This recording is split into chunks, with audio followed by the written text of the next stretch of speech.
Boa tarde, gente. Tudo bem com vocês? Pessoal?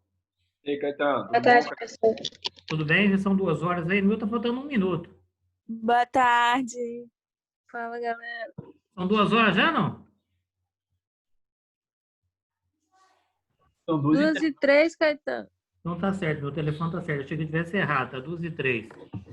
Vamos lá então, gente. Tudo bem com vocês aí, né? Nós vamos falar hoje sobre patologia do líquido amniótico. Nós vamos falar sobre oligodramia, polidramia e um pouquinho sobre amniorrex prematura, tá? A aula de amniorrex é um pouco extensa, eu dei uma reduzidinha nela, mas o básico, aquilo que vocês têm que saber, a gente vai comentar. Então, todo mundo sabe que o líquido amniótico, em sua grande maioria, se origina a partir da urina do feto, né? Então, vamos lá para a gente começar aqui. Por que tem líquido amniótico? Quais são as principais funções do líquido amniótico na gestação? Ele promove o ambiente. Vê que eu estou com uns passarinhos fazendo barulho ali, eu vou fechar a porta ali do lado. Michele, fecha a porta aí dos passarinhos. Está dando ruído aqui. Então, ele promove principais funções do líquido amniótico. E fecha outra porta de casa, senão fica dando ruído aqui. Principais funções do líquido amniótico: promove ambiente para manifestação fetal adequada, proteção fetal contra traumatismo. Então, a finalidade é fazer com que o feto se mobilize, se movimente, né, livre, dentro da cavidade uterina. Por isso tem que ter líquido. Caso eu não tivesse líquido, ia ocorrer uma compressão desse feto, bem como do cordão umbilical, em direção à parede uterina. Eu teria compressão funicular.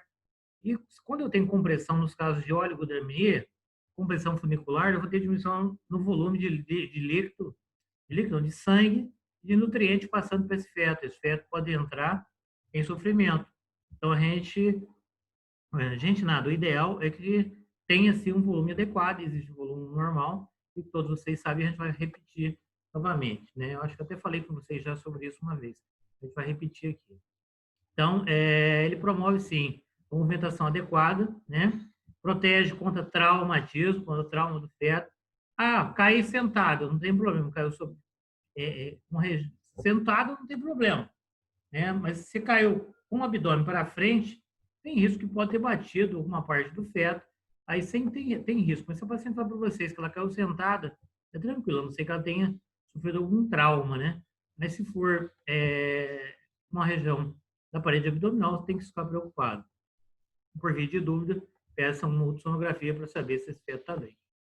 Proteção do cordão umbilical contra fenômeno de compressão. Então, se tiver pouco líquido, ele vai ser comprimido pela própria parede uterina. Mantém a temperatura, a pressão, a osmolaridade adequada na cavidade amniótica. Promove o desenvolvimento pulmonar fetal. O que acontece? Para que o pulmão expanda, para que haja expansão pulmonar, eu preciso de líquido, né? Então, o feto deglute e urina uma parte desse líquido amniótico, passa pelo pulmão do feto, depois, através de algumas trocas, elimina esse líquido novamente deglute, elimina e deglute, tá? Então, a maior parte sai através da urina do feto. Então, ele mantém a pressão e a temperatura e a osmolaridade adequada na cavidade amniótica. Promove, que eu estava falando para vocês, o desenvolvimento do pulmão fetal. Feto que tem pouco líquido e que é muito prematuro, ele pode ter uma sequência de Potter, esse pulmão pode não vir a expandir adequadamente e, posteriormente, esse feto pode vir a óbito. Além da sequência de Potter, que é a diferença do Potter-like é uma sequência de Potter, né? Que ele não tem. Ele tem sim, ele tem pulmão, ele tem rim, mas ele não desenvolve adequadamente. Agora, eu posso ter o Potter, que é a genesia renal. A gente vai ver o que é. Potter-like, eu não lembro na aula se tem o Potter, que é o Potter é a genesia renal, né? Todos sabem. O Potter-like é aquele que tem rim e não se desenvolve adequadamente. Ele tem uma face dimorfa, face amassada, porque não tem líquido para amassar a face. Pode ter tortuosidade de membro ou deformidade de membro inferior e hipoplasia pulmonar. Então, Potter-like é hipoplasia pulmonar, pulmão não se desenvolve direito. face dimorfa, uma face rica e amassada, e alteração de membros inferiores, tá? E, além disso, o líquido amniótico, quando não tem quebra da barreira, quando a bolsa está íntegra, ele tem nutrientes livres ali, ele protege o feto contra infecções, função também é proteger de infecção.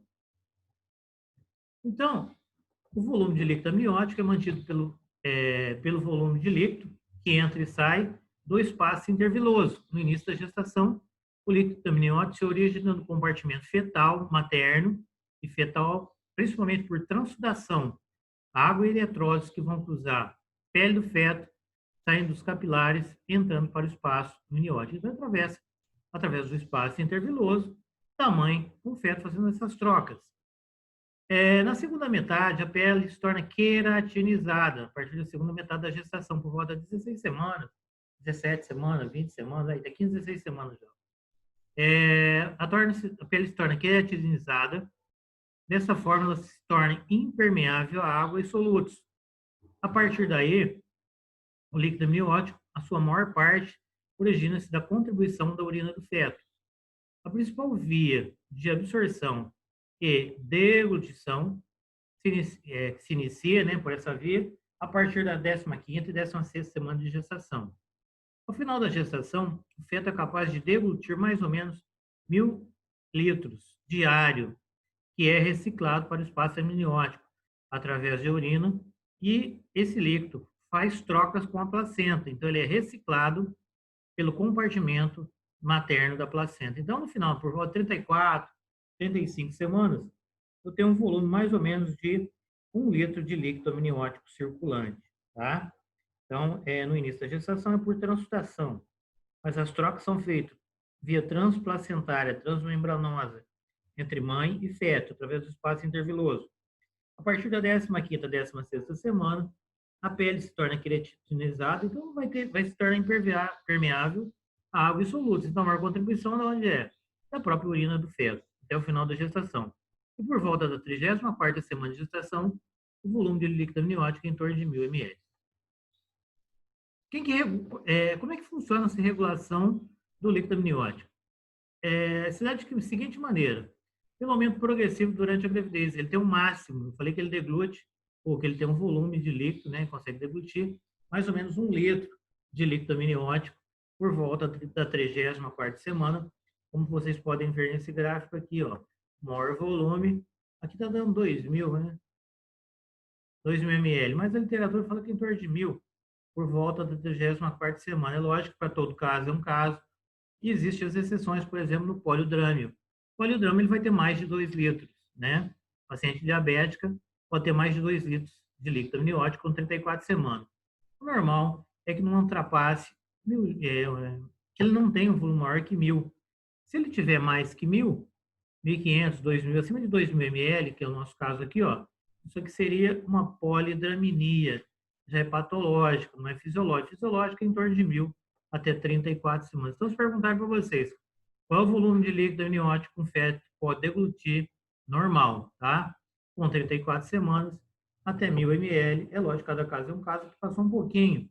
Mas se ele tiver acima de 2.000 ml, é polidramia. Em paciente que tem alguma patologia, por exemplo, diabetes mellitus gestacional. Existem outras patologias que a gente vai ver que pode levar, sim, ao aumento do volume de líquido amniótico. Eu não vou ficar citando, porque senão quando chegar no slide eu já falei, tá? Então, as trocas amnióticas de líquido ocorrem de que maneira? O feto, para expandir seu pulmão, ele precisa de líquido. Então, ele vai deglutir e vai ocorrer a expansão pulmonar, e ele vai deglutir e eliminar. Então, vai ser eliminado, né?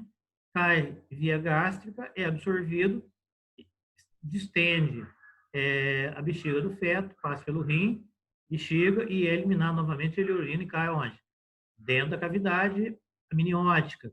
Novamente, o que ele faz?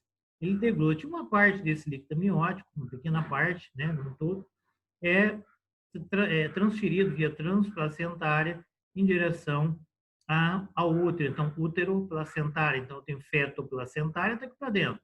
O feto placentário é o que entra. O útero placentário é o que sai. Então, uma parte desse líquido amniótico é regulado com uma determinada osmose e ele é liberado para a mãe, né? Dessa maneira aqui. A maior parte fica nesse compartimento. Então, de que maneira, então, ocorre? O feto deglute por volta da 34ª semana, pode chegar, vai começar a deglutir, mas na 34ª semana, o normal é até 1.000 ml. Uma parte desse líquido vai para onde? Para o pulmão, 170 a 140 ml do líquido amniótico. Ele entra e ele sai. E uma parte é eliminada através do trato digestivo e eliminada na urina. Quanto desse líquido é eliminado pela urina? Em torno de 800 a 1.200 ml. Vai voltar para cá e depois deglute novamente, nada mais é do que aquele esquema anterior que a gente viu, volta para a circulação fetal. E naquele espaço intramembranoso, placentário, uma porção vai passar pela placenta, a placenta vai filtrar e vai jogar para o feto novamente, né, esse líquido para a cavidade amniótica. Então, transmembrana, passa onde? Mãe, feto. Uma parte é eliminada, outra parte é filtrada pela placenta e acaba sendo devolvido para o feto. Todo mundo sabe o que é oligodramina, o que é normodramina, o que é polidramina, mas quando a gente pega um transdutor, vocês estão vendo esse quadradinho aí, A, B, C e D. Eu coloco ele no sentido perpendicular, seria assim. Aqui está o abdômen da paciente. Peraí, como é que faz? Está o abdômen da paciente embaixo. Aqui você está deitado. Vou colocar meu transdutor assim, né? Segurar o transdutor. E vou dividir a minha mão em 4 quadrantes. Medir primeiro quadrante, em cima, medir esse quadrante inferior, quadrante lateral, e deu o ABC, dividir. E aí eu vou ver, vou fazer uma soma. Deu 5, né? Até 5 é óligo acentuada. De 5 pontos. Caetano, Oi? por que 5 centímetros? O que você está medindo aí? Não é volume? Líquido amniótico. Eu meço em A, B, C e D. O máximo, eu posso... O normal é entre 8,1 e 18. Eu tenho que saber se ele tem líquido normal. O feto que tem oligodramina, ele não tem líquido nenhum. Esse feto pode morrer. Por que 5? Eu meço em 4 quadrantes, perpendicular com ultrassom. Esse é medido com ultrassom, tá? Eu não entendi o que você está medindo, entendeu? É uma distância? O que é isso? Por que está em Você mede centímetros? bolsão. Aqui dentro nesse azulzinho aqui, ó. O azulzinho é o feto, tá? Aqui eu tenho feto, tenho placenta e tenho líquido. E aí eu vou medir um bolsão, vou procurar aqui, onde tem líquido. Aqui está pretinho. Aqui tem, eu fiz um cálculo, achei 2, por exemplo. Aí eu vou para B, achei mais 2, deu 4. Certo? Certo, tá bom. Vem para C, aqui, eu achei no outro quadrante aqui, eu medi, achei a parte do feto, tinha um líquido aqui, o ultrassom calcula. Você faz uma medida, ele calcula. Ele me deu 3. 2 com 2, 4, com 3, 7. Eu vim aqui, achei mais 2, 9. 9 eu estou aqui, ó, normodramina. Líquido normal entre 8 e 18, normodramina. Significa que está tudo bem com esse feto, ele não está perdendo líquido. Agora, tem pouco líquido, é uma oligodramina. A menor que 5, é acentuada ou grave. Medir aqui, deu 1. Medir aqui, deu 2. Então, são 3. 1 e 1 são 5. Até 5 é acentuada. Tem que considerar a interrupção da gravidez, avaliar a situação do feto e a idade gestacional. Por quê? A gente vai ver que depois, quando ele tem pouco líquido aqui dentro, ele pode ter compressão de cordão, compressão funicular, chamada DIP umbilical. E quando ele tem compressão de cordão, se eu comprimir o cordão, eu vou passar menos oxigênio e menos nutriente. Esse feto vai entrar em hipoxia. Ele vai ter deficiência de oxigênio, porque está passando pouco sangue. Por quê? Porque o cordão está apertado, ele está comprimido. Ele vai fazer uma taquicardia compensatória a princípio. Depois, se ele estiver muito comprimido, ele faz uma bradicardia e morre, tá? Então, ele pode fazer, sim, um tipo 3, que é chamado DIP umbilical, por compressão de cordão, em consequência de uma oligodramina acentuada. Já a moderada, a conduta pode ser conservadora. Varia de 5,1 a 8 centímetros. De que maneira? Medir aqui, medir aqui, medir aqui. Eu meço o líquido. É uma cor escura. Quando a gente pegar um ultrassom no ambulatório, vocês vão ver como é que é. Me mostra onde está o líquido amniótico aí. E aí, deixa eu voltar aqui. Eita. Caetano, Oi? você pode voltar a essa tela aí? Só, eu não entendi ainda o que o Daniel tinha perguntado. Vai medir o quê? A região, o diâmetro disso que você está vendo, é isso? Você vai ver o feto.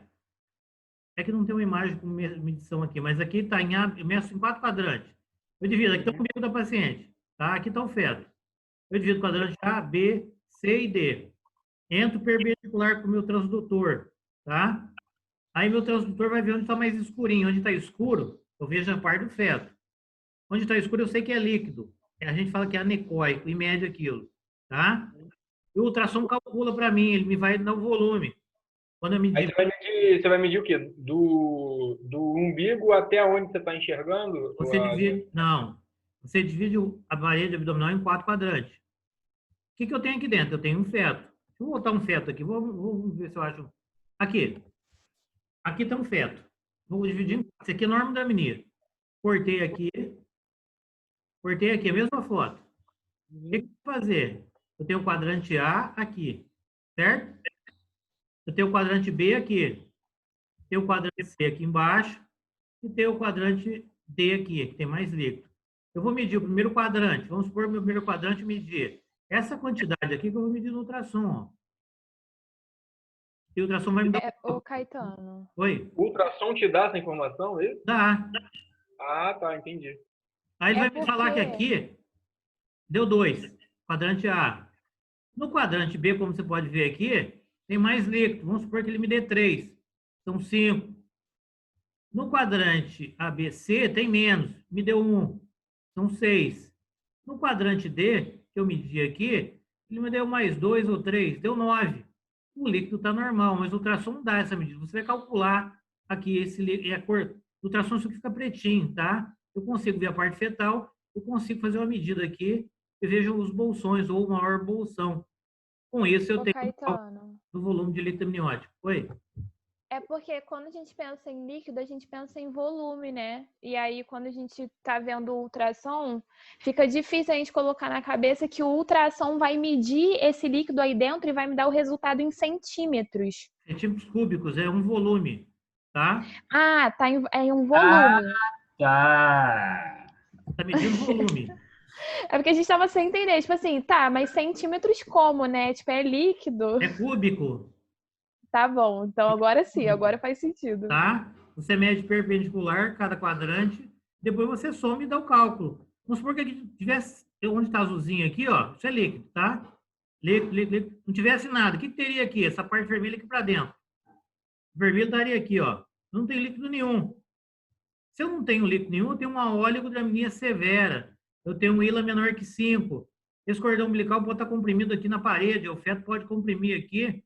Se eu tenho compressão de cordão desse feto aqui, ele pode fazer uma taquicardia compensatória para tentar mandar mais nutriente, porque acelera o coração, vai mais oxigênio e passa mais nutrientes. Agora, vai chegar um ponto que ele não consegue mais fazer esse taquicardia compensatória, ele faz bradicardia. E aí eu vou ter perda e diminuição na frequência cardíaca e não tem mais oxigênio passando aqui. Se eu comprimir o cordão, posso ir a óbito. Por isso que na óligo severa, quando não tem líquido nenhum, o ideal ou induz o parto, dependendo da situação, monitorizando adequadamente esse feto, ou se faz uma cesariana. Entenderam agora? Gente? Agora foi. Beleza, então. Por isso que Valeu. vocês pegam o ultrassom e vem assim, oligodramia severa, mas o que significa isso? Não sei. Não lembro disso, não aprendi. É para vocês aprenderem a interpretar o resultado de ultrassom. Agora, se o cara for malandro, ele vai colocar assim, quiser, obrigação de quem pediu é saber. Vou colocar 3, onde está aí, ó, aqui, ó. Ele coloca oligodramia, ele não coloca nem acentuado, ele coloca oligodramia, 3 centímetros cúbicos. Aí você tem que saber que não tem líquido nenhum, que esse feto meu aqui está com pouco líquido, essa parte aqui está encostada aqui, ó, não tem nada, tá? Eu tenho que ficar ligado, porque possivelmente esse feto vai entrar em sofrimento, tá? E aí, o normal é entre 8,1 e 18, deu 12, tá normal, não tem que fazer nada, né? Mas aí ele me deu não falou que é polidramia, ele coloca assim, ILA igual a 18, ou maior que 18, 19. O que significa isso, meu ultrassom? Não sei. ILA igual a 19? ILA igual a 19 é polidramia, é muito líquido, tá? É dado em centímetro cúbico, é medido no ultrassom. Entenderam agora? Entendeu? Show, tá ótimo. Entendeu? Entendendo, bora. Se não aprendeu agora, inclusive você aprende comigo lá no ambulatório. A gente vai ver isso, tá? Mas entendeu, né? Hein? Sim, Acorda aí. sim. Então tá bom. Então, como é que ele mede? Mede os bolsões lá, igual a gente já viu, né? Eu falei que tem 4 bolsões. Eu vou medir óleo acentuada, um bolsão menor que 1. No final, eu vou ter um índice em centímetro cúbico menor que 5. É baixo, 1 a 2. Moderada, menor que 8, entre 5 e 8. Acima de 8, oligodramina. Normal, normodramina é maior que 8, tá? Aqui é oligodramina. E maior que 8 é polidramina. Não maior que 8 nada, é normodramina entre 8 e 18. Polidramina é maior que 18. Isso slide tá meio esquisito isso aqui. Mas para entender é que aqui, ó, é acentuada, aqui é grave, aqui é moderada, aqui não. Aqui é oligodramina, aqui é normal, normodramina. Aqui não tá normal não, 2,1 a 8. Aqui, maior que 8 até 18 normal, maior que 18 é polidramina, que está faltando esse slide aí. Eu não tinha visto isso, não. Eu até excluí esse slide aí, que está meio esquisito. Mas tem só... Quando vocês souberem os índices, sabendo aqueles índices anteriores aqui, ó, se você souber isso, não precisa daquele slide seguinte, que ele ali está atrapalhando ali, tá? Tem que saber esse aí. Esse aqui eu sei porque eu sei interpretar o exame. Então, acentuado é menor que 1, tudo bem. Menor que 5 é grave. Entre 5 e 8 é moderada. Entre 8,1 e 18 é normal. Maior que 8 até maior que 18 é normal. Até 18. Maior que 18 é polidramina. Esquece esse slide e pula pro de trás aqui, ó. Esse aqui, tá? Fica certinho, tá bom? Da frente tá meio confuso. Mas dá para entender. Agora a gente vai falar sobre oligodramina.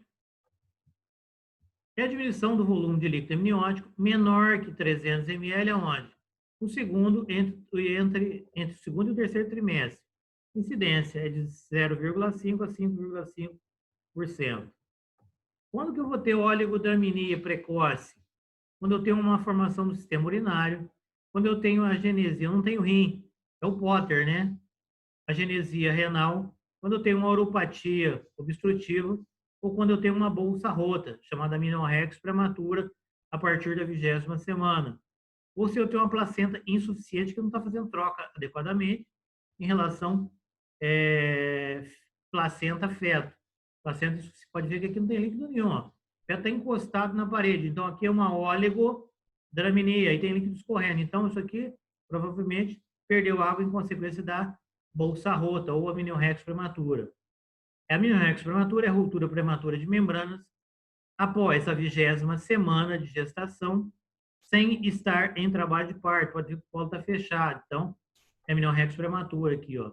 Agora, se o colo estiver dilatado, o colo estiver aberto, tiver a contração, é trabalho de parto com bolsa rota, tá? Tem diferença, tá bom? Outras causas de oligodramina: má formação renal por baixo débito urinário, infecções congênitas, por exemplo, por citomegalovírus, diabetes com vasculopatia com lesão na placenta. A placenta está ruim, não está tendo troca adequada com a mãe. Colagenosa, uso de inibidor de conversor de angiotensina, vai levar a má formação renal, vai faltar líquido.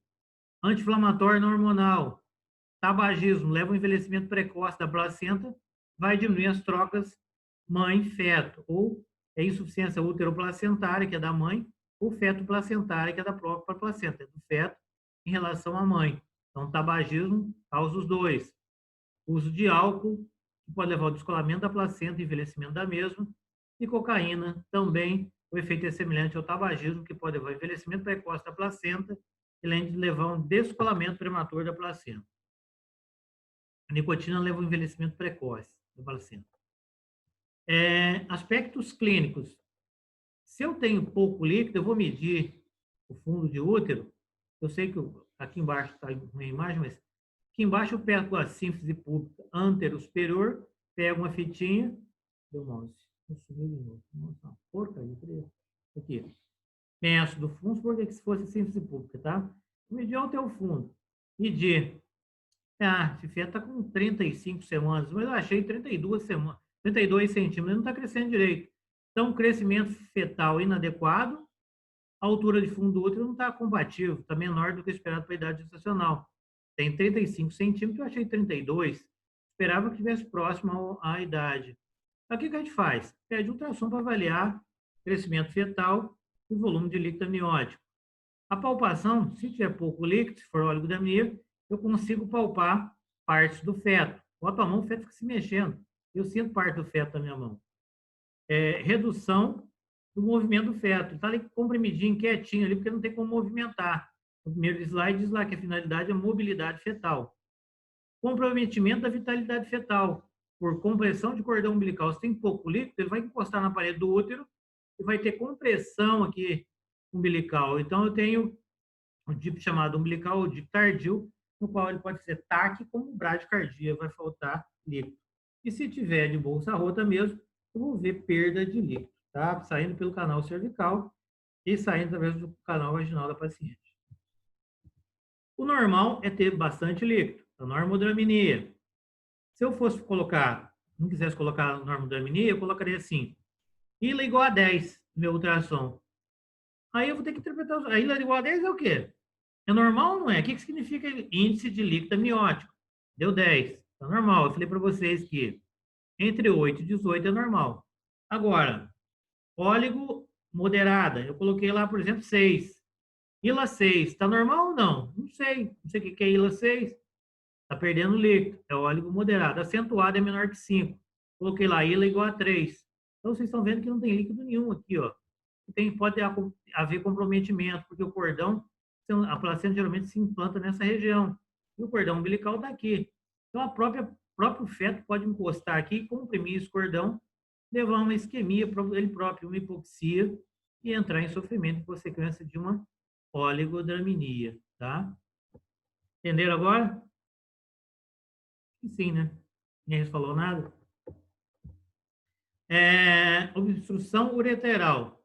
Eu posso ter, por falta de líquido amniótico, uma mega bexiga com hidronefrose, em consequência de uma oligodramia, que não vai expandir. Por quê? Porque não tem líquido nenhum, ele não tem o que deglutir aqui para expandir esse pulmão. Vai levar uma hipoplasia pulmonar, uma deformidade em membro inferior, porque está comprimindo aqui, uma deformidade facial. Então, tem oligodramia, síndrome de Potter-like, não é o Potter que não tem rim, não. Ele tem rim, só que o rim tem hidronefrose e não funciona direito. Tem uma mega bexiga e um pulmão que não expandiu direito. Possivelmente esse Potter-like irá a óbito ao nascer, tá? Por quê? Não tem líquido nenhum. Principalmente se ele tiver 22, 23, 24 semanas. 4 semanas sem líquido nenhum, é Potter-like, não expande o pulmão. Não tem rim adequado, vai nascer e vai morrer, tá? Então, tem que conversar bastante com o paciente. Quando tiver se ocorrer com vocês algum dia, ou com um paciente com bolsa outra de 24 semanas, e tiver lá adraminia. O que é adraminia? Não tem líquido nenhum. Eu falei em óligo, não falei em adraminia. Adraminia não tem nada. O cara botou o ultrassom aqui e começou a procurar líquido. Cadê o líquido? Não tem. É adraminia, hipoplasia pulmonar, Potter-like, óbito fetal. Tá? Conversar sobre a possibilidade de interrupção de gravidez, tá? E o diagnóstico de agenesia, aqui é falta de rim, já seria o Potter, né?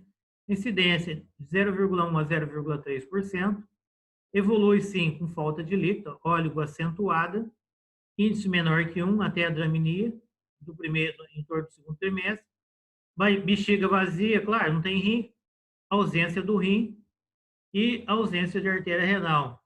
Possivelmente vai a óbito esse feto, tá? Genesia renal bilateral, não tem líquido nenhum. Então, a sequência de Potter. Esse é o Potter-like, tá? Não é o Potter-Potter. O Potter-Potter não tem líquido. Esse aqui tem um pouco. Estão vendo que tem líquido aqui, ó. Mas ele está com pouco, por algum motivo não está produzindo. Então, ele vai ter a face de Potter. Se vocês procurarem no de pediatria, o que é face de Potter, vai estar escrito aqui, ó. face dimorfa, não está escrito aqui, não vou falar. Face dimorfa, hipoplasia pulmonar, o pulmão não expande adequadamente, por quê? Falta líquido para expandir esse pulmão. Ele fica fletido, fica aconchegado, né? Ele fica exagerado, forma um ovoide fetal exagerado. Essa displasia cística, tipo 4, evolui com uma hidronefrose gigante e, às vezes, até a genesia do próprio rim.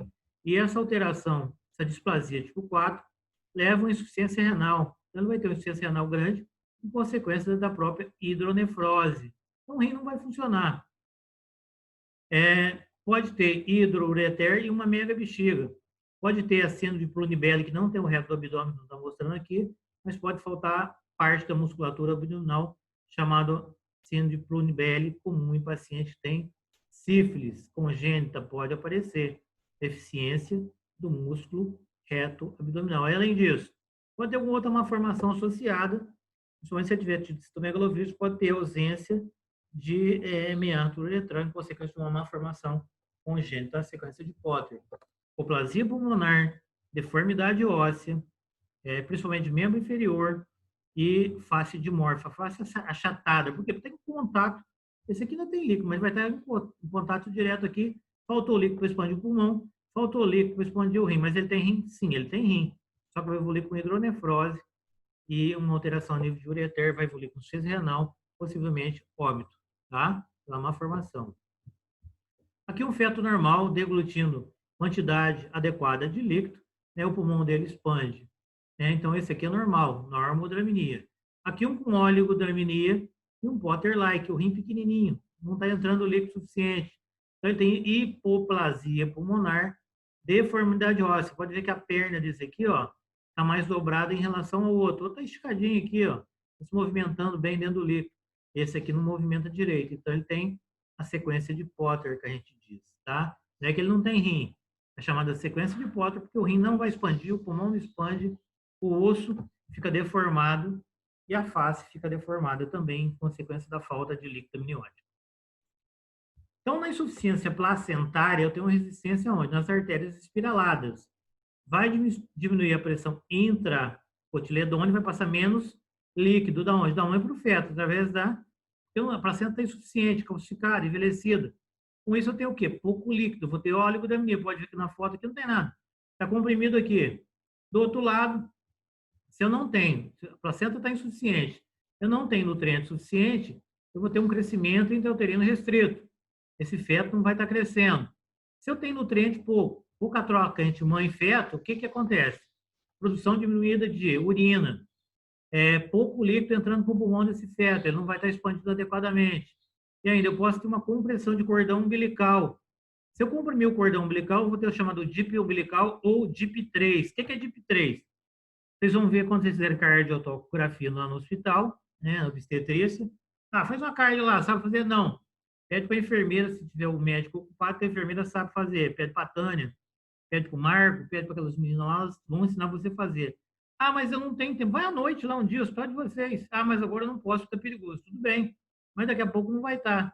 Vai lá no sítio, eu quero ver uma cardiotoca. Como é que é isso? Como é que faz? Vai lá aprender.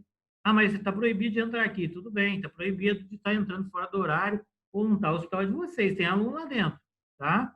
Não estou denunciando nem falando mal de ninguém. Eu tenho aluno comigo que foi autorizado, uma pessoa me autorizou a levar um aluno comigo, porque minha residente e a aluna sabe que é de risco, lógico, todo mundo tem que se proteger, mas ela me auxilia em cirurgia lá no hospital e ela faz cardiotografia, ela prescreve medicação para pré-eclâmpsia ou pré-eclâmpsia, sulfato de magnésio, ela prescreveu essa terça-feira comigo, a gente trabalhou lá, e ela faz a posologia certinha.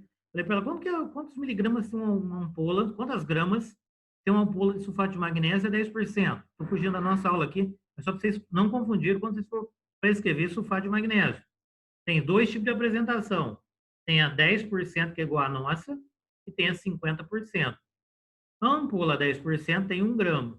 Então, cada ampola tem 1 grama. E tem 10 ml cada ampola, tá? E a ampola a 50% tem 5 gramas. Aí eu falei para ela, pega 20 ampolas e dilui em 300 ml de soro. 20 ampolas? Eu falei, 20 gramas. A gente vai fazer um cálculo para 10 horas e ver correr em bomba infusora. Não é muito, não, né? Quantos gramas tem cada ampola? Eu falei, 1 grama. Aí falou, já sei como é que é.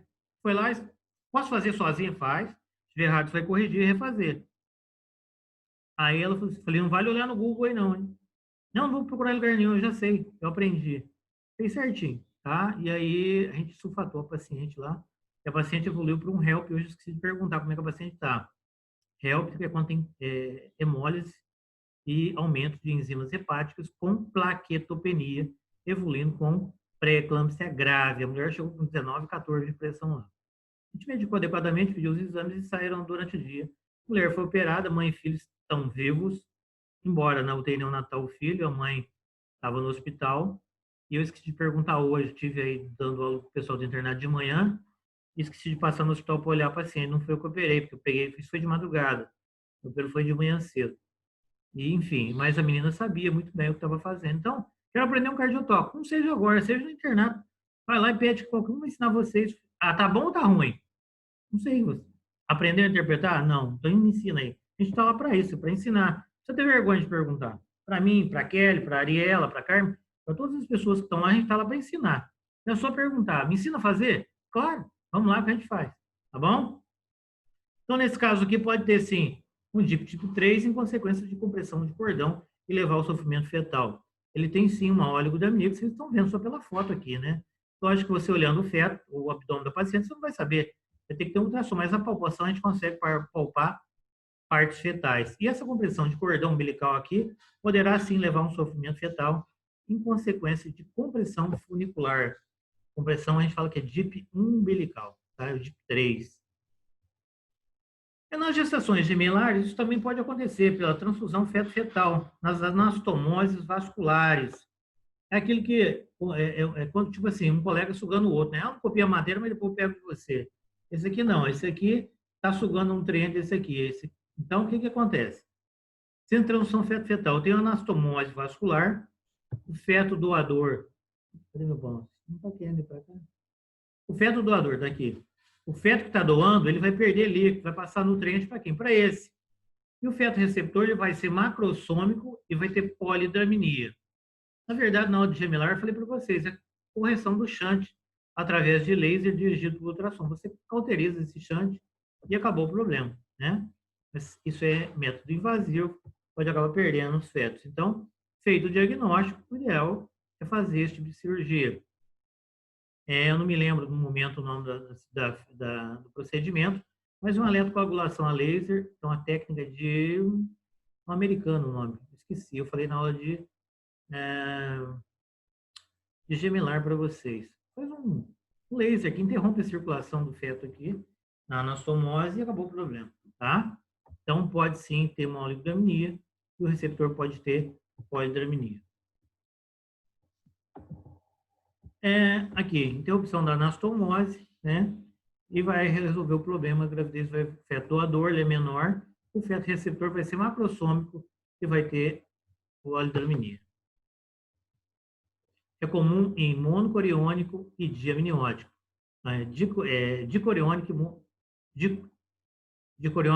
Diamniótico e monocoriônico, tá?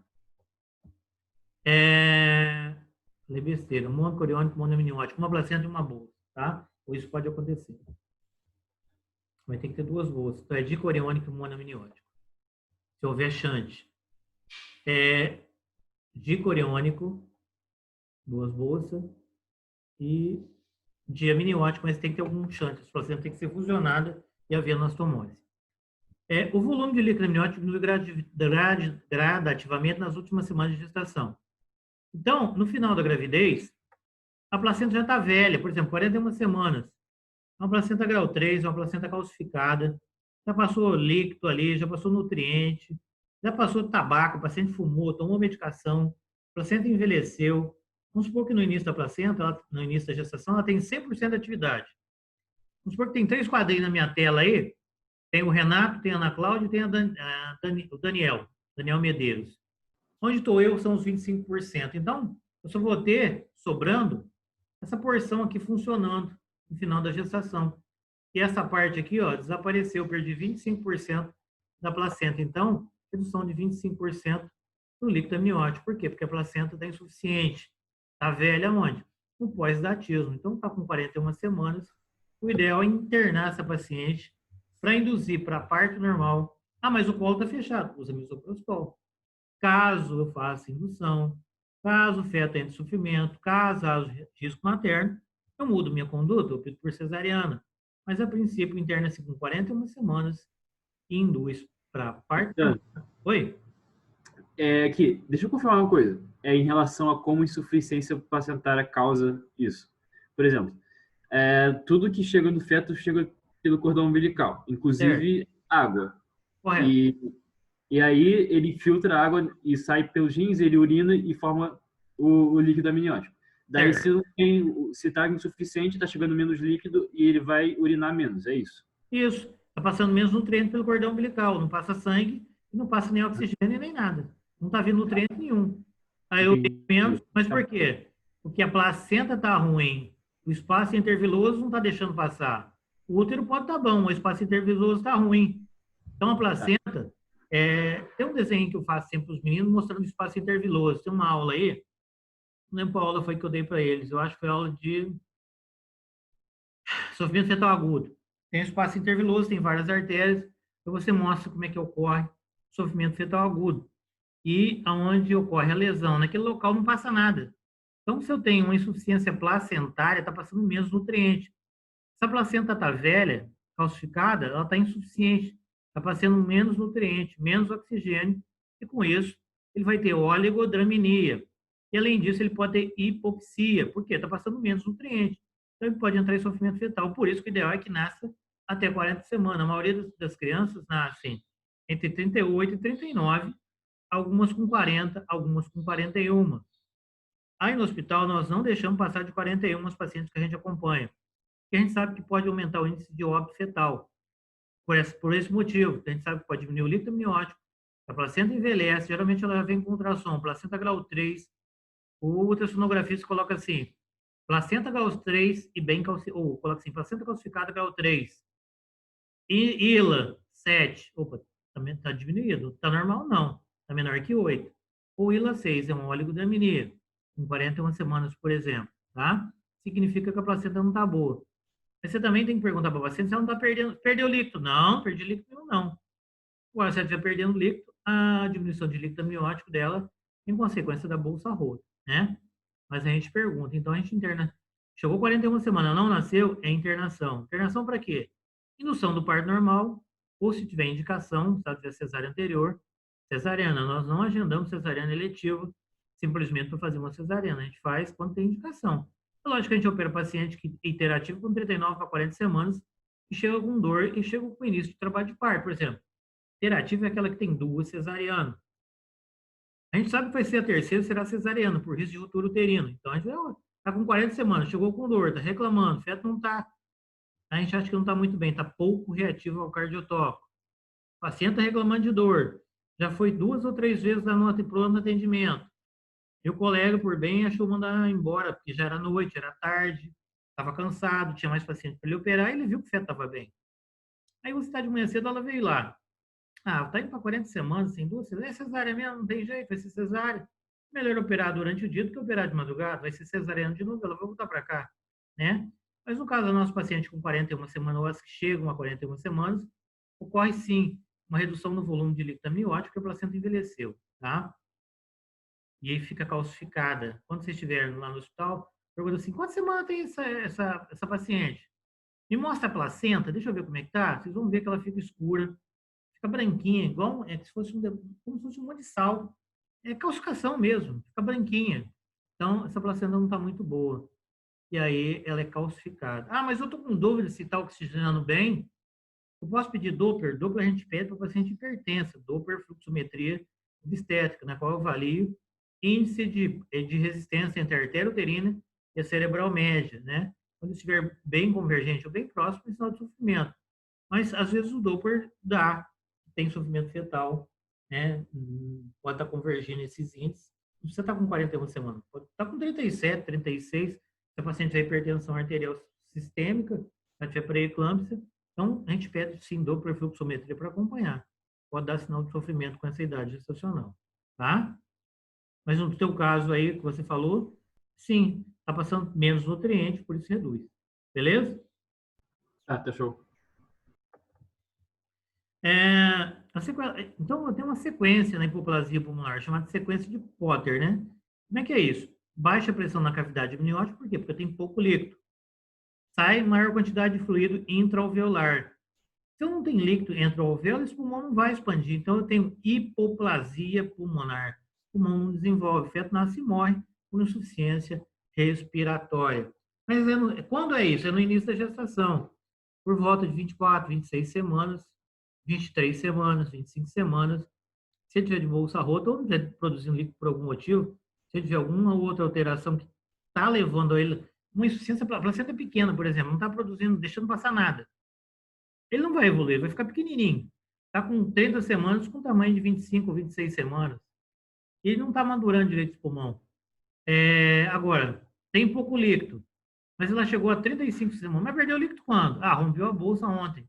Tudo bem, não vai ter hipoplasia pulmonar. Está com 36 semanas, tem pouco líquido no ultrassom. Não vai ter hipoplasia pulmonar. Por quê? Porque durante a gestação toda, correu o líquido amniótico dentro daquele pulmão, expandiu aquele pulmão. Então, esse feto não vai ter problema. Ele pode ter, sim, prematuridade, mas não vai ter hipoplasia pulmonar, tá?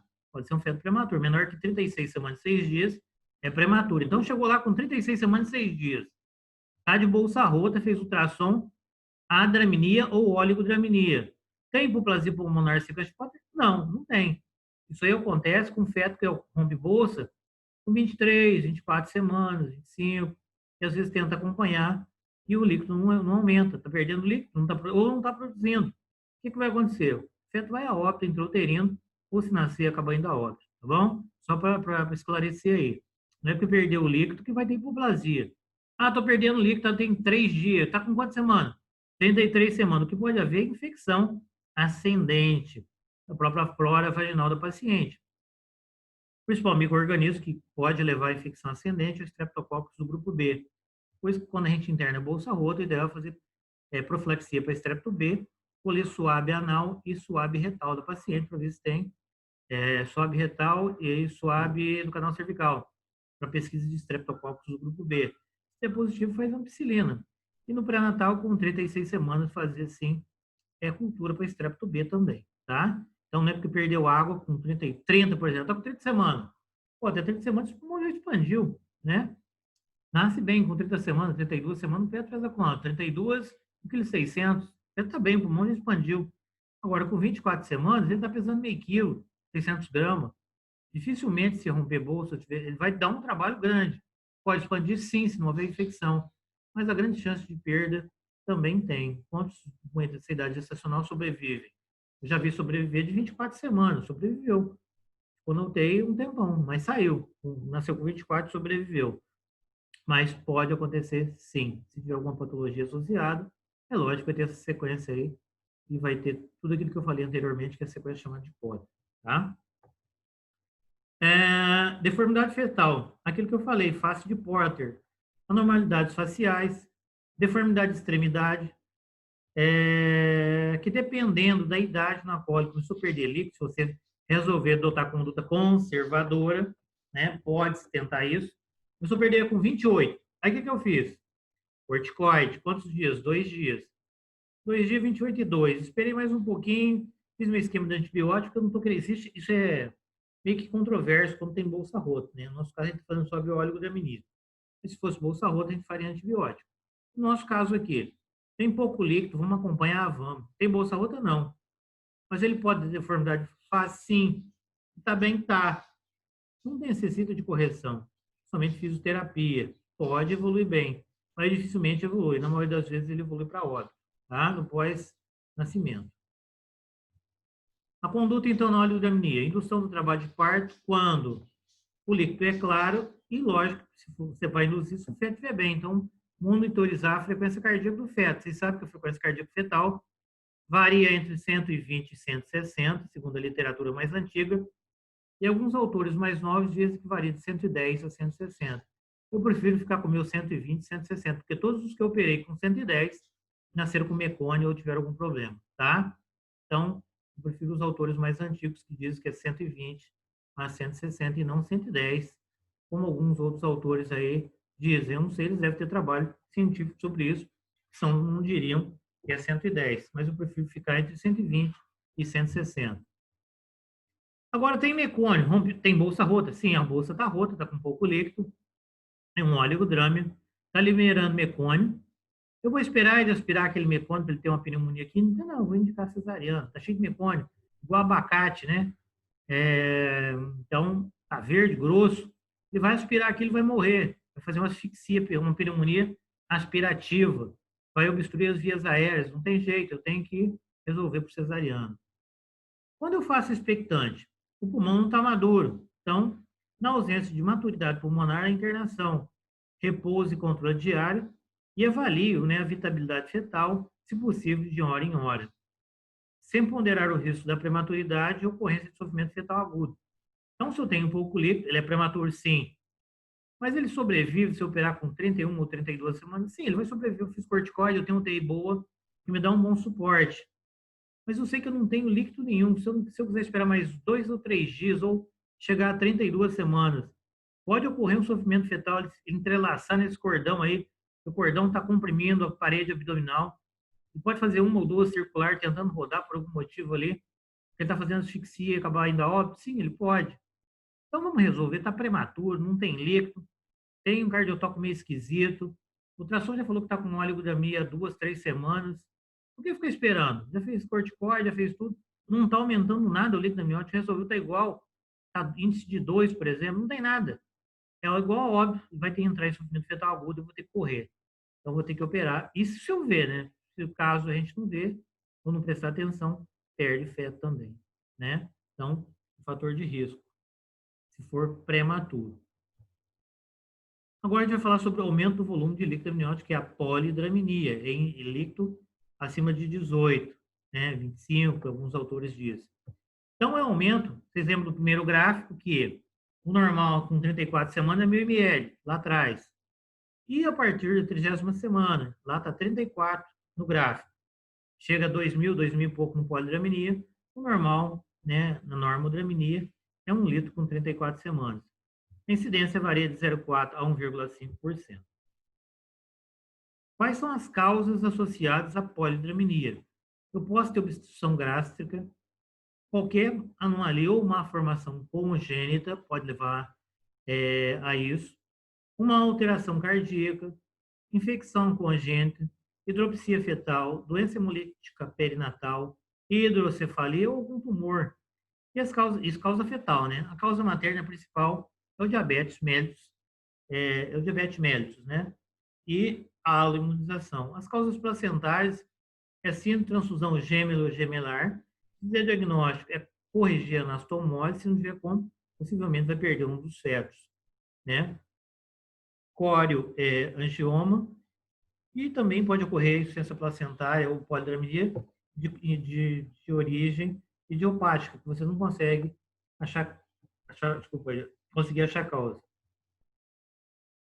Então, ela pode ser aguda e evoluir em poucos dias. No segundo trimestre, ocorre baixa incidência, 85% dos casos. E tem, sim, elevada mortalidade perinatal, porque pode ter alguma dessas alterações aí, como alguma anomalia congênita, que pode levar a isso, a uma hidropsia fetal ou uma hidrocefalia, ou infecção congênita, por exemplo, por citomegalovírus, chegou ao final da gravidez com polidramia. Além de tudo, ele é mal formado, né? Pode ter malformação congênita, anomalia congênita. Então, tem uma alta taxa de mortalidade quando ocorre a partir do segundo trimestre. Já quando é crônica, ali estou falando da aguda, crônica, evolui também em semanas, é mais comum no terceiro trimestre, e o prognóstico do feto é mais favorável. Por quê? Porque ele chegou bem, por cima até 32 semanas, e estava bem, não tinha nada. E começou a evoluir o líquido, aumentar, a partir daí, então o prognóstico é melhor. Então, como a gente viu lá atrás, está repetindo, né, as causas principais, de maneira idiopática, 60% não tem muita explicação, segundo o trabalho desse autor, né, em 120 casos estudados. 19% evoluiu com anomalia fetal, outros com gestação múltipla, Diabetes, é lógico, se eu tenho 2, vou ter maior volume de líquido amniótico, vai ter 2 fetos urinando ao mesmo tempo. Aqui, ó, citomegalovirus pode levar a uma formação congênita e vai levar a polidramnia e sífilis, né? Os sintomas. Então, a altura uterina é incompatível com a idade gestacional. Tem muito líquido. Se eu tenho bastante líquido, eu tenho 35 semanas, vou medir o fundo de útero, ele está com 40. Ué, tá errado, estava com 35 de fundo. Deveria ter 35, eu estou com 40. Por que está com 40? Porque tem mais líquido, né? Ou o feto é macrossômico, por algum motivo, a idade gestacional está incompatível com relação à altura uterina, no caso da polidramnia. Se eu tenho polidramnia, imagina uma bexiga que eu começo a encher. E essa bexiga vai suportar uma certa pressão. Essas bexigas de gás tem aí. Então, se eu tenho um volume grande de líquido amniótico e o útero está maior do que o esperado, a bexiga começa a se estender. Com 36 semanas, era para estar com 36, 37, ela está com 40, 41. Então, já não está mais suportando o peso. O que acontece? Trabalho de parto prematuro, por exemplo, com 36 semanas, rompe a bolsa das águas. Então, ela vai ter uma amniorrex prematura com 36 semanas, em consequência da polidramnia, porque tem muito volume de líquido. Então, a pressão naquela bolsa é grande. O que acontece? Rompe, tá? Pode ter edema em porção embaixo do ventre. Vai ter, o abdômen vai estar bem distendido e grande, vai fazer aquele abdômen meio que ambiental, né? Liso e brilhante, tem aumento de estria, por quê? As fibras elásticas vão se distender mais do que esperado.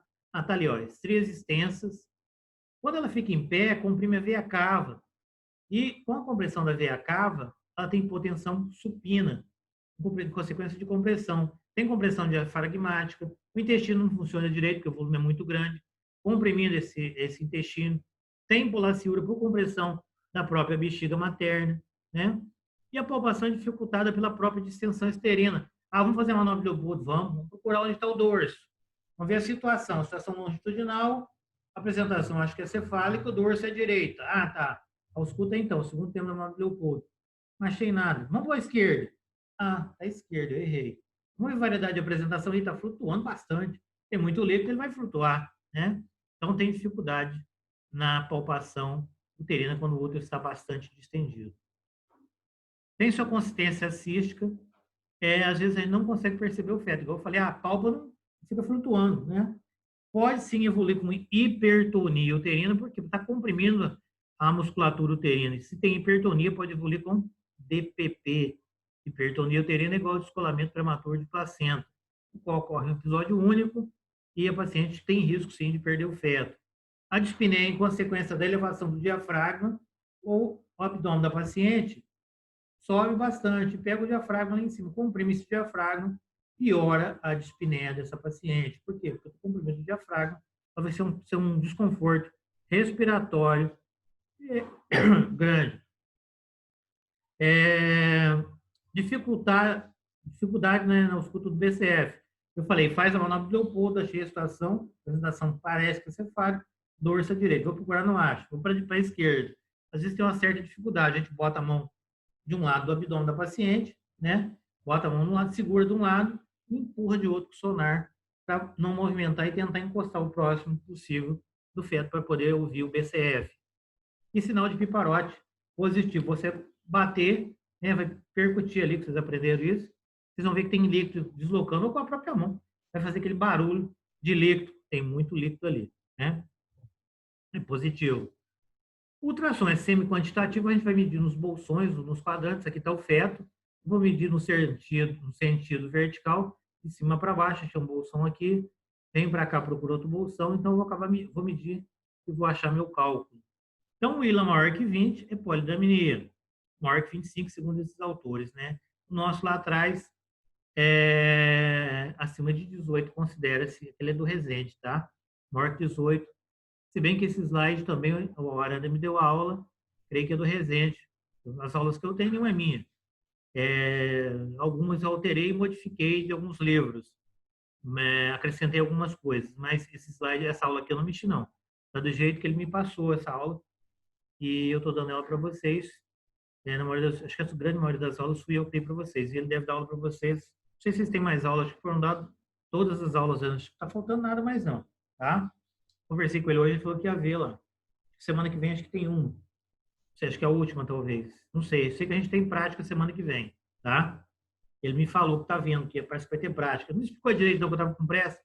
Pode me ligar depois. Mas aí vamos falar o que interessa aqui. Segundo esses autores aí, não é o Resende, né? É maior que 20. O Resende é maior de 18, tá? Mas acima de 18 é polidramia, tá bom? Guarda isso. Maior que 18, polidramia. As anomalias fetais. A gente está repetindo aqui, ó. Gastrointestinal, atresia de esôfago. Não, a gente está falando sobre polidramia, tá certo. Gastrosquise, hérnia diafragmática, estenose do adenal, alteração do sistema nervoso central, cardiovascular e do trato urinário. Anomalia no sistema nervoso central leva ao distúrbio do quê? Na deglutição fetal, lesões hipotalâmicos e hipofisários alteram a secreção do antidiurético, por isso que ele urina mais. O líquor cefalorraquidiano pode contribuir para a formação também do líquido amniótico. Obstruções proximais prejudicam a absorção do líquido amniótico, atresia de esôfago, estômago e ou duodeno. Má formação cardíaca vai evoluir com taque, arritmia, insuficiência cardíaca e hidroxia fetal. Sempre vão lembrar vocês que vocês estão quase formando já, daqui a alguns dias estão saindo. É questão de tempo, a gente acha que o tempo não passa, mas já evoluiu muito, vocês já estão terminando o 8º período, o 4º ano de medicina, já vocês estão no 8º período. Não faz parte do calendário do Ministério da Saúde pedir ecodoppler cardíaco fetal.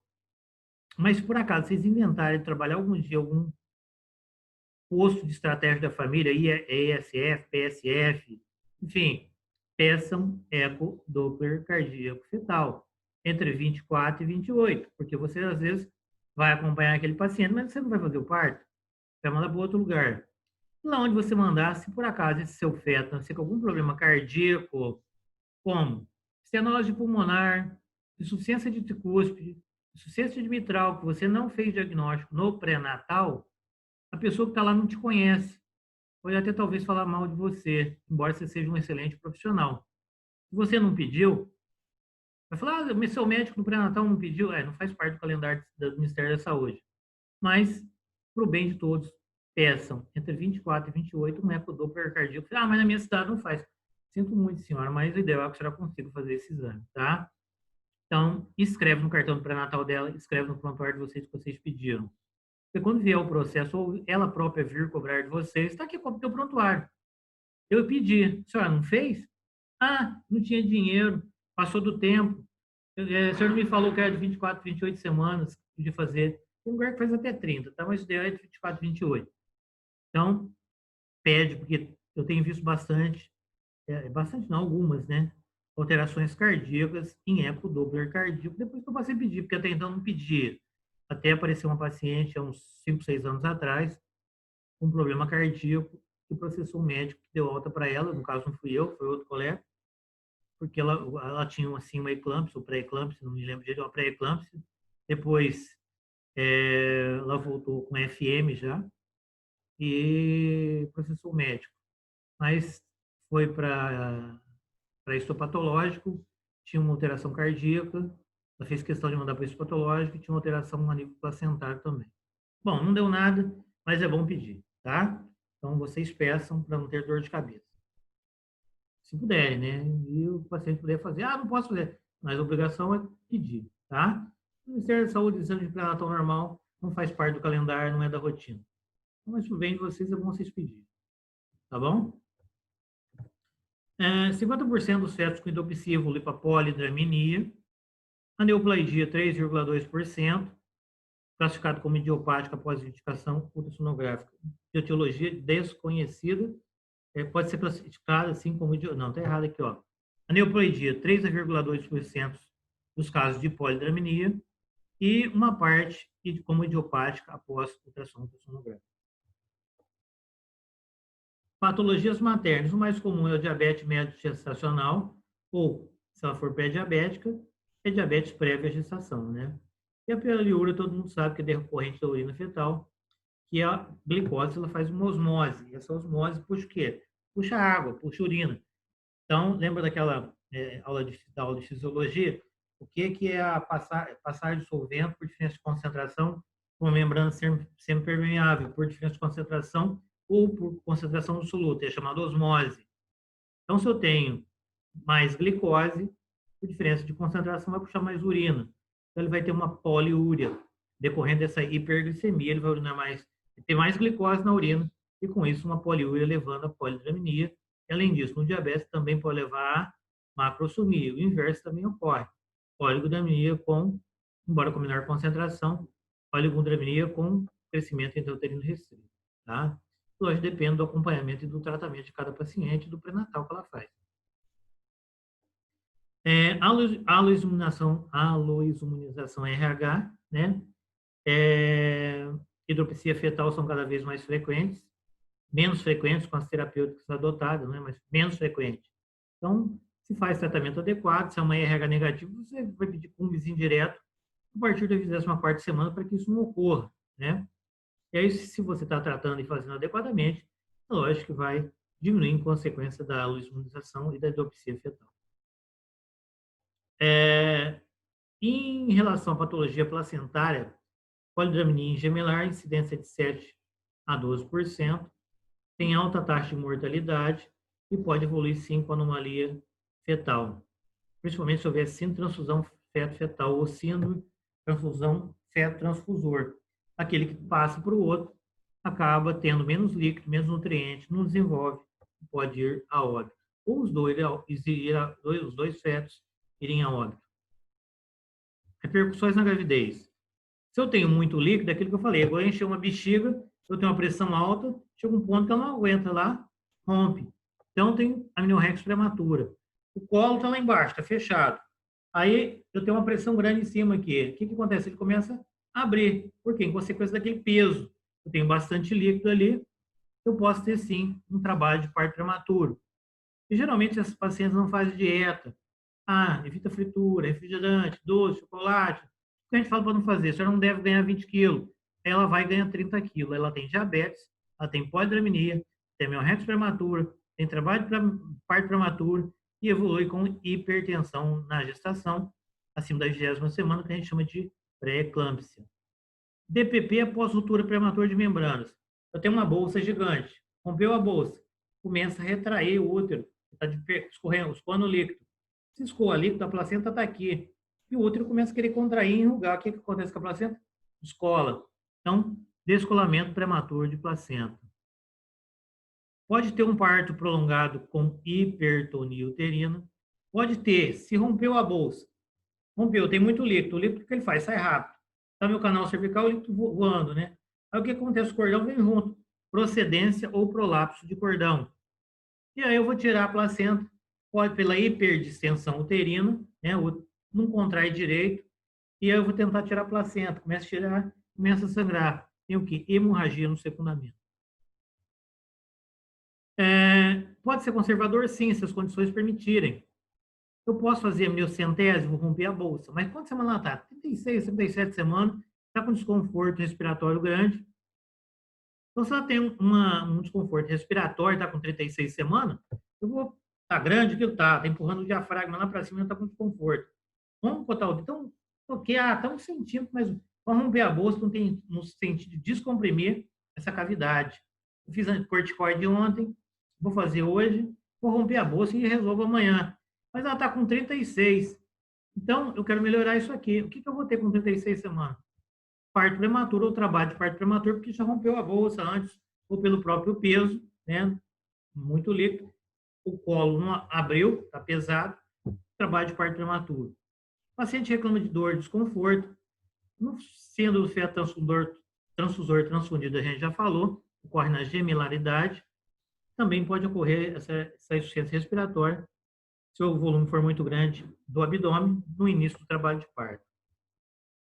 O que a gente pode fazer? Usar inibidor de prostaglandina, aumenta a absorção de fluido nos pulmões, reduz a passagem intermembranosa dos fluidos. Qualquer anti-inflamatório que eu uso. Entretanto, esses anti-inflamatórios têm efeito colateral, por exemplo, fechamento precoce do duto arterioso. Então, aqui, ó, efeitos colaterais de inibidor de prostaglandina. Dor de estômago, alteração renal, constricção do ducto arterioso. Quando é menor que 27 semanas, o risco é menor, em torno de 5. Acima de 32, 50%, porque o coração está praticamente formado, não deveria, mas é maior. Acima de 32 semanas, maior é o risco. E além disso, como estou dando um medicamento, eu posso ter maior chance de enterocolite necrotizante. Não é só com antibióticos que isso pode acontecer. Pode acontecer também com prostaglandina, tá? Inibidor prostaglandina. Terminamos sobre oligodramina e polidramina. Alguém quer perguntar alguma coisa? Ficou dúvida aí atrás, gente? Não? Cadê a presença de vocês? É que eu preciso. Tem 51 aí, vamos lá. Ô, Caetano, acabou a aula? Não, a gente vai falar sobre ruptura prematura de membrana. Ah, tá. Mas eu quero presença. Não, tudo bem. Só para te pedir, para colocar as aulas no AVA para a gente poder estudar. Eu estou mandando Por parando, favor. eu botei no grupo semana passada, você não viu, não? Que grupo? Da MED 96, é isso? Aula da semana passada, DPP e placenta prévia, mandei para MED 96. Pro e-mail. Por e-mail, é isso mesmo, por e-mail. Mas eu acho que não mandou todos, não. As que eu dei, eu mandei. É porque a gente quer a aula gravada do Zoom, não o PowerPoint. A do Zoom tá no YouTube. Então, mas você tem que botar no AVA. Quem tem a senha do AVA é o Aranda. Eu mando o link para ele do Zoom e ele coloca no AVA. A Aranda não está colocando no AVA nada. Mas aí não depende de mim. Eu mando para ele, eu não tenho nem a senha do Zoom, do AVA. Fui lá para mas aí você tem que conversar com ele, poxa. Eu falei com o pessoal lá da... Falei lá em cima com as meninas lá, e elas ligaram para um cara. O cara falou que eu tinha que ir lá para ter a própria senha, só que ele não estava lá naquele momento. Eu fui, tem umas 3 semanas atrás, ali eu falei parando. Ele falou assim, não, pode deixar que eu estou colocando tudo no AVA. E aí eu vou falar para ele, se ele não está colocando as aulas no AVA, para ele colocar. Ele tem. Pois é. Tudo que eu dou Ele aqui. não está botando nada no AVA, a gente não está conseguindo ver nenhuma gravação de aula. E tem, né, no YouTube, tá no canal, tá? Lá no YouTube Só o tá Caetano só tá no YouTube, as que eu dei. E as... Oi? No YouTube tá só a T-prenhese ectópica. Depois dessa aula você não adicionou mais nenhuma. E se puder colocar lá. Procura com Oswaldo com V e Oswaldo com W. Tem... Não, mas eu olhei lá no seu canal do YouTube mesmo e a última que você colocou foi prenhese ectópica. Eu vou dar... a da semana passada eu não coloquei, não? Não, tá faltando umas 2 ou 3 aulas, se eu não me engano. Tá, todas as aulas que eu dei estavam no YouTube. Mas eu vou ver, eu vou abrir aqui, vou dar uma olhada, se tiver razão, vou mexer aqui e ver o que está acontecendo. Por que vocês não estão conseguindo Você ver? pode estar deixando os vídeos privados também. Tem os professores fazendo isso. Mas se colocar não listado, só consegue ver se mandar o link pra gente. Mas se tiver público, todo mundo pode assistir, não pode? Tem que colocar público para todo mundo assistir, senão só tem acesso quem tem o link. Eu mandei o link e mandei para o Aranda o link. Quando eu tinha o link, eu mandava. Tem uma colega de vocês que tem um link das aulas, eu passei para ela. Não sei se ela tem todos, mas eu passei. E ela opera comigo. Mas eu vou olhar aqui se está privado, vou mexer aqui. Se eu não conseguir, eu peço para alguém mexer e botar público, porque aí todos vocês veem, tá? E as aulas eu mandei, as aulas que eu dei aqui, foi as que ele pediu e ele disse que havia colocado no AVA. Eu vou até ligar para ele assim que eu acabar aqui, dizer que vocês estão reclamando que a aula não está no AVA. Assim que eu terminar, eu falo com ele. Pode deixar. E para ele colocar no AVA as aulas igual tá aqui, que eu botei no e-mail da turma. Algumas aulas, não foram todas mesmo não, porque vocês me deram, quando a gente retornou, eu andei passando umas 3, 4 aulas para vocês. Não tenho certeza, mas essa com certeza eu vou passar. E foram passadas, não lembro mais quantas eu passei. Mas eu passo. E a amiga de vocês tem o link, se ela não deletou, ela tem os links que eu passei para ela, tá? Vocês podem conversar com ela, é a Anne, da turma de vocês. Por quê? Porque ela opera comigo aqui na maternidade. Não sei nem se ela está assistindo aula. Tá aí, Anne? Não viu o nome dela aí? Acho que não tá. A Anne tá. Você tem os links das aulas do YouTube? Anne? Apagou? Não tenho todos, mas ela tem algumas, tudo bem. Eu vou deixar público, vocês procurem com V e com W. Tem aula de tudo que foi dado aí, desde quando a gente parou, tá? Manda para eles o que você tem, e eu vou ver se está público ou não está público. E, além disso, colocar essa aula lá no YouTube. De ontem foi para o 7º período. Ter gravar de novo outra aula, porque quando eu terminei a aula, eu me bati aqui, fui na cozinha, mexi com o cachorro. Quando eu voltei, eu falando de cachorro, eu fico o negócio gravando. Tinha apagado tudo no computador. Hoje eu estive lá com a menina que faz isso para mim, lá na faculdade, ela não estava. E a outra que tentou me ajudar só achou a presença dos alunos nesse chat nosso aí. E a parte onde tinha aula gravada sumiu. Então, vou ter que fazer uma aula sozinho aqui, gravar e mandar para eles. Mas pode ter certeza que eu vou mandar aula para vocês e eu vou reclamar com a Aranda, para ele colocar todas as aulas que foram dadas no AVA. Tá? Eu vou falar para ele, pelo menos, essa parte teórica que vocês vão ter. A do Zoom está no YouTube. E o que não está, eu vou colocar. E colocar público que vocês possam assistir. E ele tem todos. Eu mando para ele converter o que eu pego aquele X, Y, não sei o que lá, e um número e mando para ele. Falando, eu não tenho acesso ao AVA, coloca aí. O dia que eu fui pedir para colocar no AVA, o moço não tinha saído de lá e ia fechar às 5 horas da tarde. E eu acabei quando voltei para isso mais lá, né? De ter procurado ele para poder fazer uma senha, para poder ter acesso ao AVA que eu mesmo colocava nas minhas aulas. Na verdade, quem deu quase todas as aulas fui eu, né? O Fernando também deu algumas, mas a maioria fui eu. Então, eu vou falar com ele para ele colocar para vocês, tá bom? Assim que eu acabar aqui, eu converso com ele. Então, vamos lá, para acabar, essa aula é curta, eu dei uma resumida nela. É uma aula se a gente fosse dar presencial, seria uma aula de 1h30, 2 horas, mas o básico que tem que saber está aí, tá? Então, o conceito de amniorrex prematura é a ruptura espontânea das membranas antes de entrar em trabalho de parto e após a 20ª semana, tá? Então, depois da 20ª semana. Então, se for antes da 20ª semana, com bolsa rota é igual aborto, né? Não é amniorrex prematura. Pré-termo é antes de 37 semanas, ou seja, com 36 semanas e 6 dias, eu tenho um período de latência da ruptura da membrana. O que é esse período de latência? É aquele período que transcorre entre a ruptura das membranas e o início do trabalho de parto. Então, rompeu a bolsa agora, vai ocorrer um certo tempo para que entre em trabalho de parto. No final, a gente vai ver qual é a conduta melhor de acordo com a idade gestacional para tomar conduta em relação à ruptura prematura. Rompeu o bolso, tem que tomar conduta, porque tem infecção. Aqui, ó, finalidade de proteção, mas isso aqui rompe, cai líquido para cá, que tem flora vaginal, tem bactéria. O que a bactéria faz? Até acende aqui, ó, e pode colonizar o feto. O feto pode nascer com pneumonia, por exemplo. O paciente, dependendo da bactéria, pode ter uma endometrite, pode ter uma sepsemia, pode ter um CVD, dependendo da gravidade do quadro. Ocorre em 8 a 10% das gestações. A pré-termo, 3% das gestações, 30% dos partos pré-termos tem bolsa rota, né? Tem grande morbidade perinatal, decorrente de quê? De infecção intrauterina, sofrimento fetal em consequência de compressão do cordão, né? Na oligodramina, compressão funicular, ou chamada de umbilical. Se eu descomprimir rápido essa bolsa amniótica, essa cavidade uterina, eu posso ter um descolamento prematuro de placenta, e eu posso ter uma infecção neonatal ascendente do próprio micro-organismo, que vão ascender daqui para cá, vão entrar para dentro aqui, vão colonizar esse feto, tá? Morbidade no pré-parto, pré-termo, sendo angústia respiratória, por quê? Porque é prematuro, então não tem pulmão pronto ainda, né? Enterocolite necrotizante, porque o sistema enzimático microsomal desse feto não está pronto.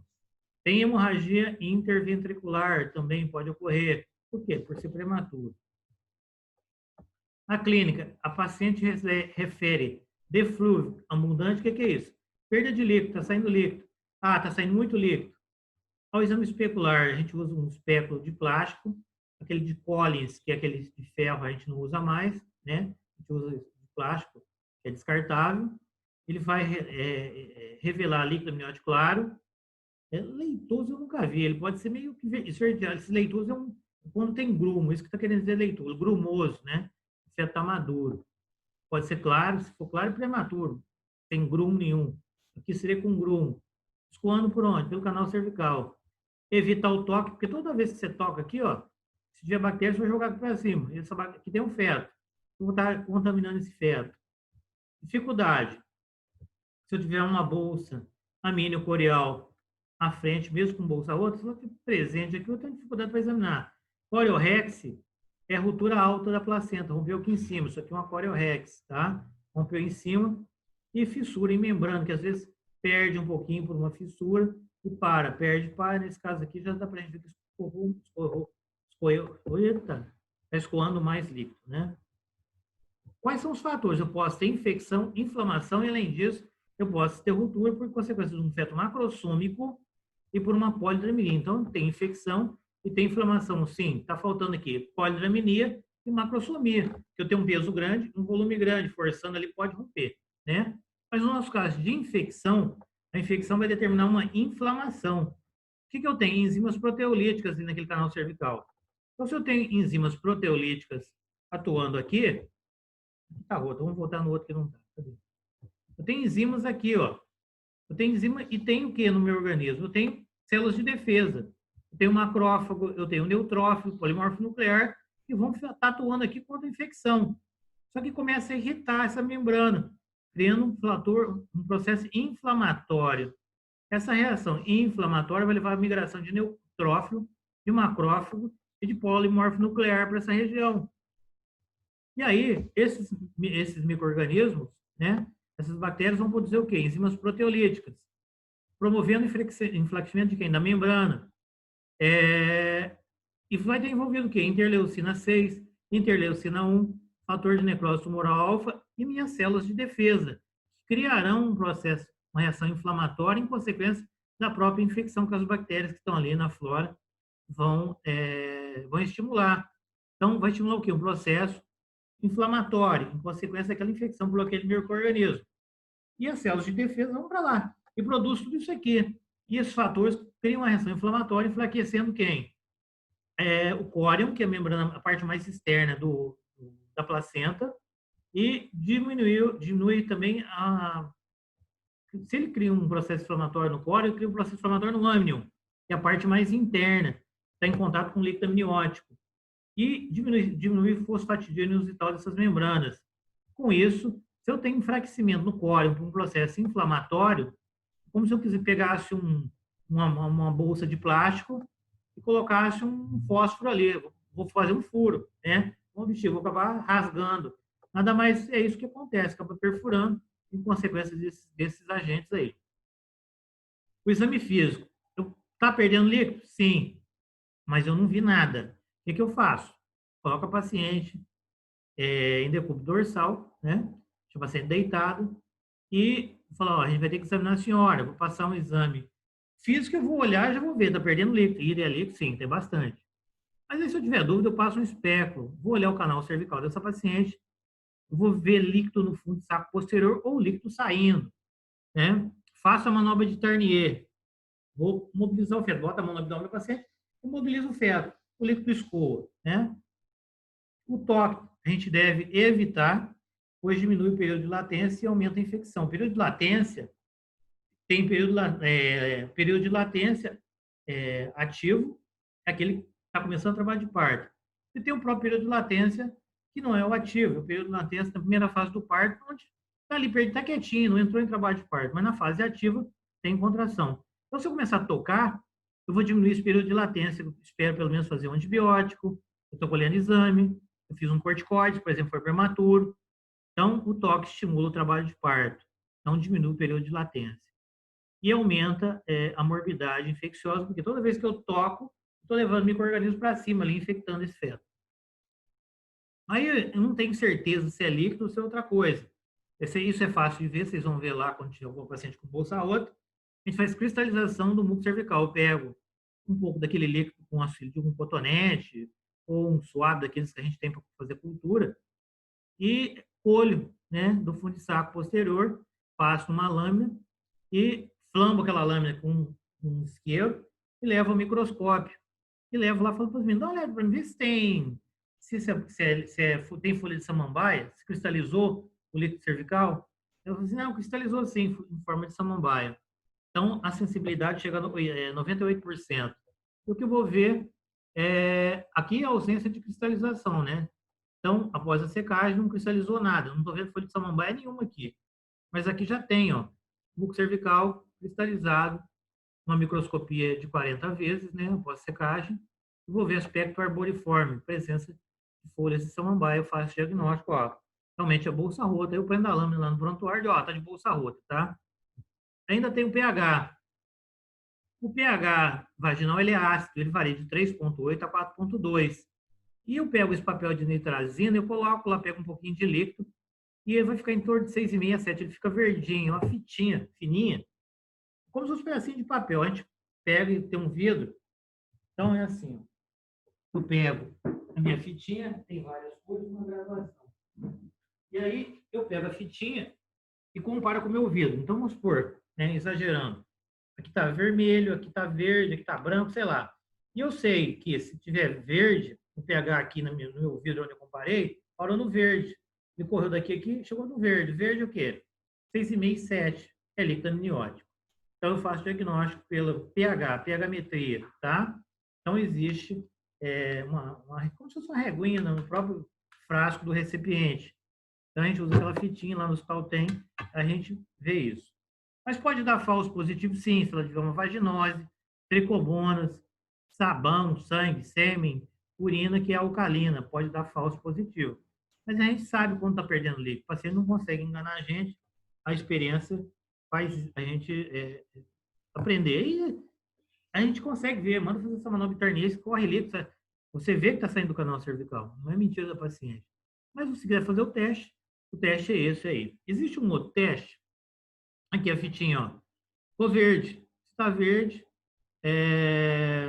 tem um pH básico. Se o pH está básico, é líquido amniótico, tá? Porque o pH vaginal é ácido, tá? Então vai até 3,8 a 4,2.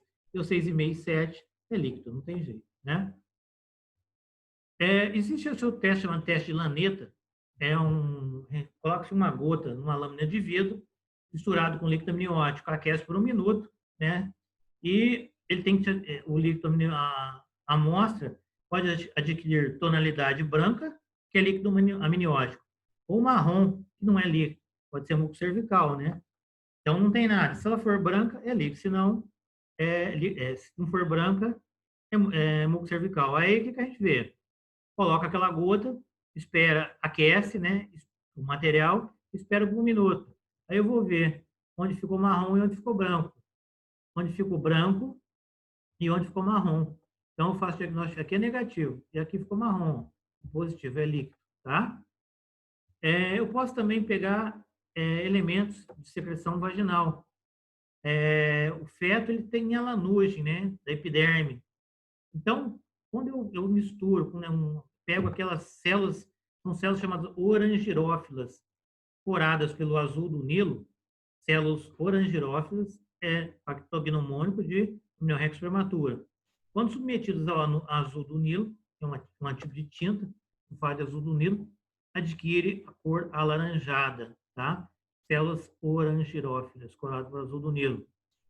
E a alfa-fetoproteína é produzida pelo rim do feto, não está presente no muco cervical, mas está presente onde? No líquido amniótico, alfa-fetoproteína. Eu vou pegar aquele material e vou pesquisar alfa-fetoproteína.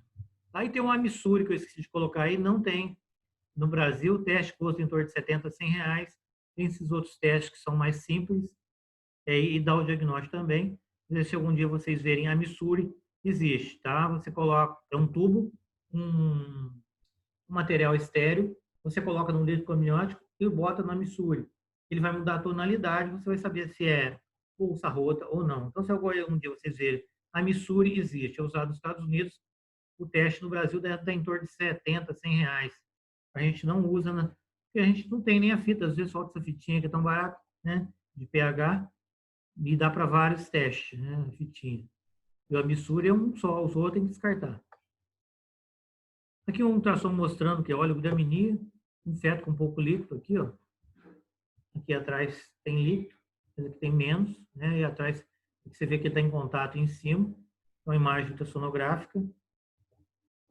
Então ele vai mostrar o que ali atrás? Óleo gramínea, você vai avaliar a idade gestacional e avaliar a possível malformação. 1/3 das mães com ruptura prematura desenvolve sérias infecções como cória, menionite, endometrite e septicemia. Por quê? Porque a bactéria é ascendente. Os fetos são vulneráveis, pode evoluir com síndrome de angústia respiratória, isso eu já falei lá atrás, hemorragia interventricular, leucomalácia periventricular e outras sequelas neurológicas, infecção e enterocolite necrotizante. Aumenta o risco de DPP e prolapso de cordão, principalmente pelo escoamento rápido do líquido. Rompeu a bolsa, tem muito líquido, o que acontece? Sai o cordão junto, o feto vai morrer, né? Saiu muito rápido o líquido, a placenta está colada, ela começa a querer descolar, começa a retrair, descolamento prematuro de placenta. E quando ela é precoce, severa, deve se associar, né, no início. Precoce, assim, gravidez com 22, 23 semanas, hipoplasia pulmonar, deformidade facial, CIUR, defeito em membros inferiores. Então, aqui eu vou ter o Potter. Se for muito jovem e pouca idade gestacional, a gente tem que conversar com a família sobre os riscos de manter a gravidez. Ninguém vai interromper a gravidez porque é Potter, ou que tem 22 semanas. Mas tem que conversar com o familiar para que depois não haja problema para você esclarecer. Tudo que é esclarecido, que é dito adequadamente, é o que é combinado, não sai caro. Agora, não pode deixar de falar, ó, felizmente tem pouco líquido, já está com 22, 23 semanas. É uma gravidez de alto risco, nós vamos internar a senhora, vamos acompanhar, mas se tiver que intervir, aí a decisão é de vocês. E se tiver que salvar a vida da senhora, a gente vai ter que resolver. Vão ficar chateados com você? Vão. Mas tem que ser sincero algumas vezes, né? E pode evoluir bem? Até pode evoluir bem, mas a gente não sabe, a gente vai acompanhar. É isso que a gente fala, tá? Então, prognóstico, infecção, problemas no parto, compressão de cordão, você já aprendeu lá que leva a um DIP umbilical. Feto, se tem DIP umbilical, compressão de cordão, falta oxigênio, falta nutriente, ele entra em sofrimento. Se ele não tem líquido para expandir o pulmão, se for em fase precoce da gestação, a Miniorex em fase tardia não leva a Potter, já falei isso para vocês. É no início da gestação. Quando? Depois da 20ª semana, 21ª, segunda, terceira, quarta, quinta semana, não tem líquido? Não, nenhum. Vamos acompanhar um pouquinho para a gente ver? Vamos. Então, má formação, sequência de Potter, hipoplasia pulmonar, deformidade óssea, de membros inferiores, deformidade fácil e risco aumentado de cesariana. A conduta depende ou não da infecção, depende da idade gestacional, da vitalidade fetal, presença ou não de trabalho de parto. Lembrar aqui, se tiver em trabalho de parto prematuro, por exemplo, 32 semanas, bolsa rota, a cabeça é maior que o feto. Se a cabeça é maior que o feto, vai sair o corpo. Pode sair inteiro num parto normal? Pélvico? Pode. Mas pode estrangular o pescoço desse feto? Pode. Por quê? Porque a cabeça é maior em relação ao corpo. Sai o corpo do feto, o colo fecha. E a cabeça fica presa, né, atrás. Estrangula o feto.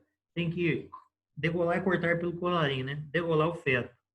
Então, tem que cortar, desgolar, né? Do português, desgolar significa cortar pelo colarinho.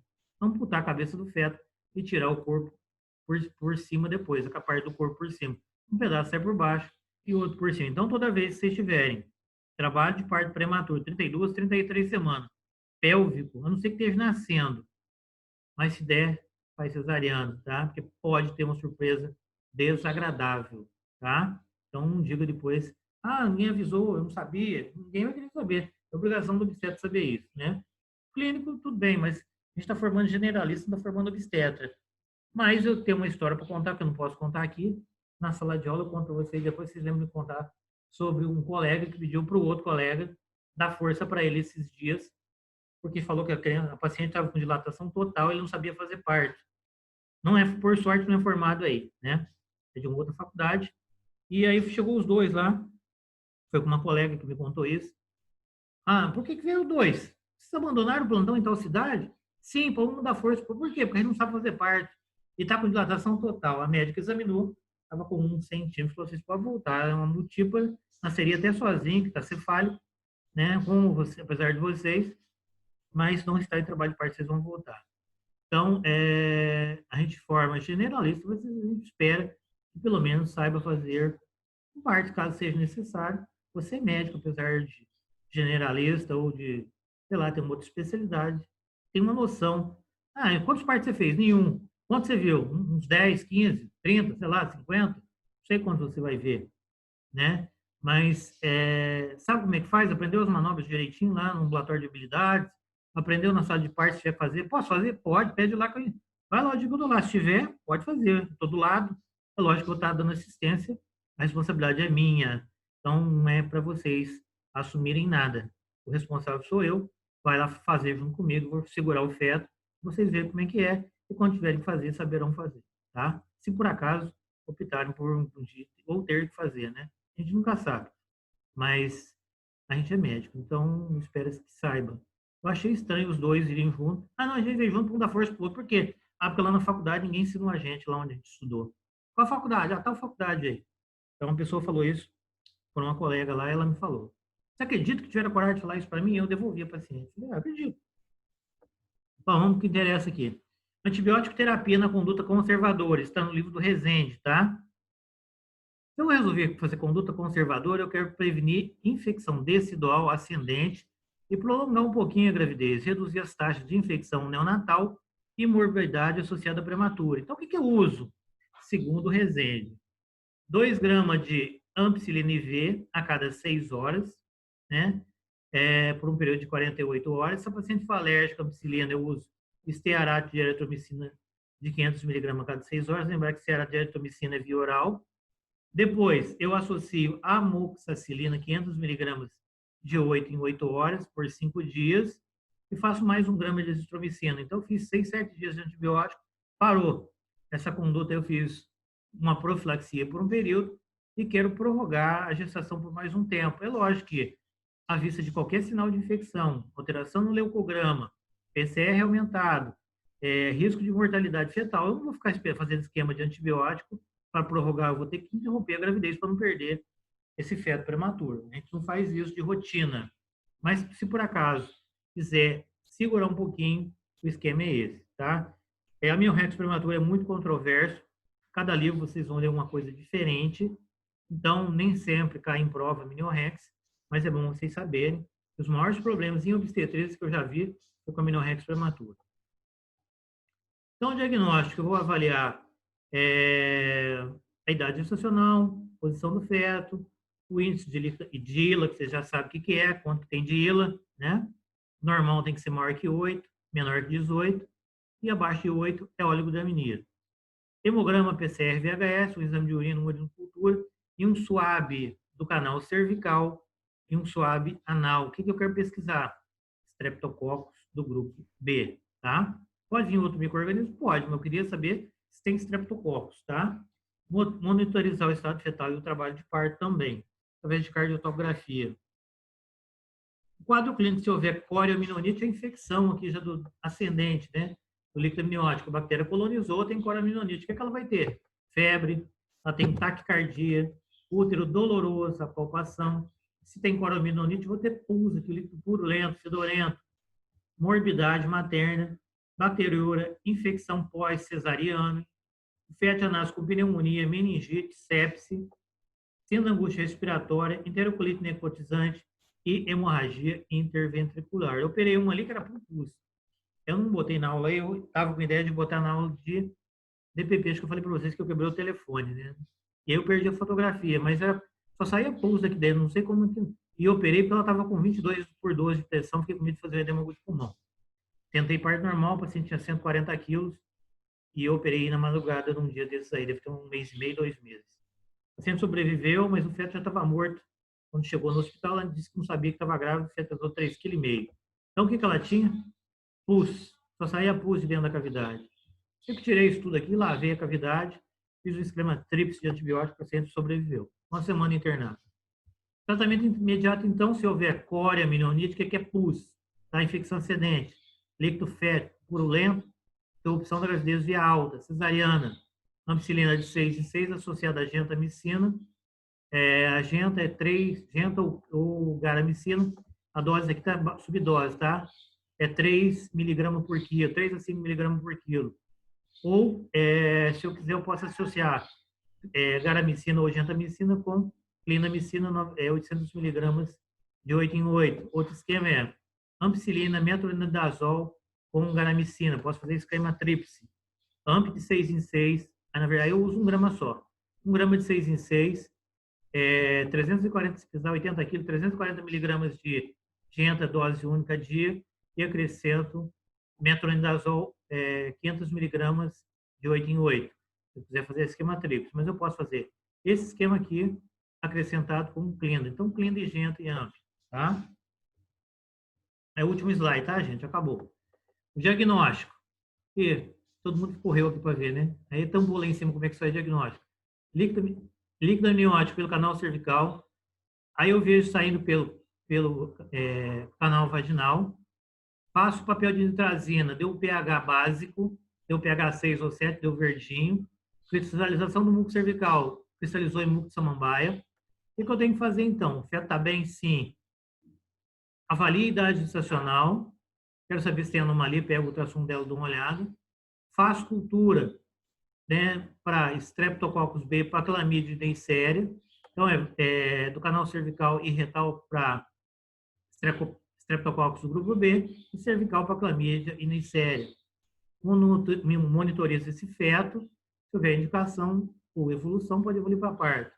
Se houver corioamnioniite, sinais de sofrimento fetal e DPP avançado, menor que 24 semanas, eu posso fazer expectante, saber que vai dar hipoplasia pulmonar, tem que monitorizar a infecção, e se persistir, indução ao parto, conversar com o familiar. Corioamnioniite, DPP, sofrimento fetal ou parto avançado. Parto, sim. Profilaxia, com antibiótico terapia para estrepto B, né, de largo espectro. Se houver corioamnioniite, entre 22 e 34. Eu posso fazer expectante. Vou ler, que não está dando para mexer com o mouse aqui. Monitorização, avaliar risco de DPP, avaliar esse feto, ou resolvo através do parto. A conduta é obstétrica. Repouso no leito. Se ele for pélvico, é lógico que eu não vou fazer parto normal, vou fazer cesariana. Eu já falei para vocês por quê. A cabeça é maior que a... Caetano, Oi? isso a bolsa, ela cicatriza depois? Se a ruptura for alta, se for uma coriorex, é ruptura alta. Se não tiver leucodramia, mas o paciente falou que perdeu o líquido, você pede um ultrassom. Aí o ILA vem 8, está em cima do limite. Aí você acompanha com ultrassom. Se for ruptura alta, é chamada coriorex, não é ruptura baixa, tá? Não é amniorrex. A coriorex, ela pode, às vezes, sim, por algum motivo, não é que ela se sutura ou ela cola. A gravidez pode evoluir, não tem infecção, é nada. E o líquido amniótico continua sendo produzido, acabou, foi um episódio único. E você fica de olho na paciente, acompanha com hemograma, PCR, VHS e ultrassom seriado. Pode acontecer, sim, uma coriorex. Agora, se for uma óligo severa, não é coriorex, tem alguma coisa aí de errado, tá? Entendi. Aí, ó, então a gente vai avaliar infecção, repouso no leito, corticoide, se ele for pélvico. Não, se eu tiver que interromper, é por cesariana, porque a cabeça é maior que o corpo.